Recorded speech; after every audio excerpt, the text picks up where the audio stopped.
ఇప్పుడు మనం చూస్తున్నది మహబూబ్ నగర్ జిల్లా వీపనగండ్ల మండలం అయ్యవారిపల్లి గ్రామం. కృష్ణానది తీరంలో ఉంటుంది ఈ గ్రామం.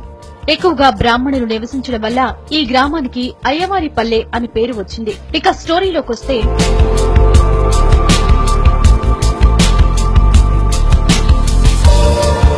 ఇదిగో ఇక్కడ చూడండి. ఈ తాతగారి పేరు శేషశాస్త్రి. వయస్సు 102 ఏళ్లు. ఈయనే ఈ ఊరికి సెంటర్ ఆఫ్ అట్రాక్షన్. 100 ఏళ్లు దాటినా అలవోకగా యోగాసనాలు వేయడం ఈయన స్పెషాలిటీ. యోగ ముద్రలు, ఆసనాల్లో శేషశాస్త్రికి సాటి ఎవరూ రారంటే అత్యయోక్తి కాదు. ఎలాంటి ఆసనాన్నైనా చిటికలో చేసేస్తారు శేషశాస్త్రి.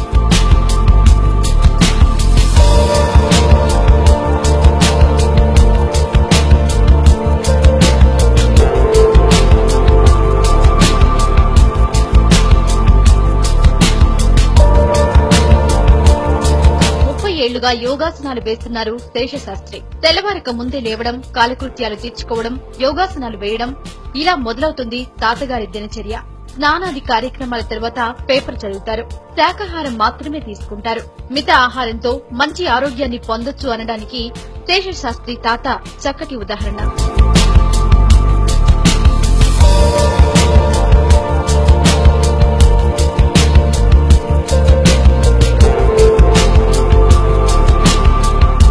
శేషశాస్త్రి ఎంత దూరమైనా అవలీలగా నడవగలుగుతారు.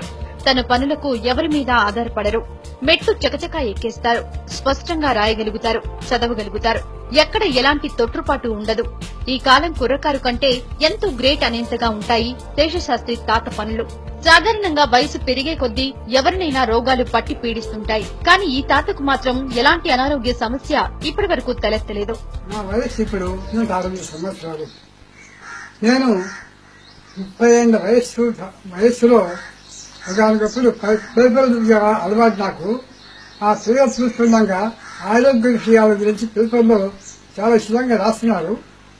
దాంట్లో ఆసనాలు వాటి యొక్క ప్రభావం, మానవునికి ఆరోగ్యం జలంలో ఆసనాల యొక్క ప్రాముఖ్యత ఏమిటి అనే విషయంలో చాలా ఉత్తమమైన వ్యాసం నేను చూడడం సంభవించింది. శేషశాస్త్రి 20 రకాల ఆసనాలు సునాయాసంగా చేయగలరు. ఆసక్తికర విషయం ఏంటంటే శేషశాస్త్రికి 5 కుమారులు. వీరిలో అందరికన్నా చిన్నవాడిలో వృద్ధాప్య లక్షణాలు ఎక్కువగా కనిపిస్తున్నాయి. యోగా, ప్రాణాయామం, ఆసనాల వల్ల కలిగే ప్రయోజనాలను తండ్రి వివరించినప్పుడు నిర్లక్ష్యం చేసినందుకు ఇప్పుడు తాను బాధపడుతున్నానంటున్నాడు చిన్న కుమారుడు. తండ్రి గారి ముందరే మేము వృద్ధులమైపోతున్నాము.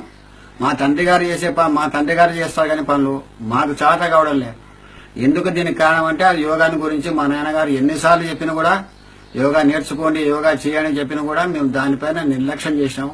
కానీ ఈ వయసులో మాకు చాలా ఇప్పుడు బాధ అనిపిస్తున్నది. ఎందుకు చేయలేకపోతే, ఎందుకు మా నాన్నగారి మాట వినలేకపోతే చెప్పి. యువత వ్యసనాలకు బానిసవ్వడం, యుక్త వయసులోనే రోగాల బారిన పడడం లాంటివి సమాజాన్ని పట్టి పీడిస్తున్న ప్రస్తుత తరుణంలో యోగా దివ్య ఔషధంగా పనిచేస్తుందంటున్నాడు శేషశాస్త్రి తాత. వీటిని అనుకరిస్తే కలిగే ప్రయోజనాలు అమోఘమంటున్నాడు.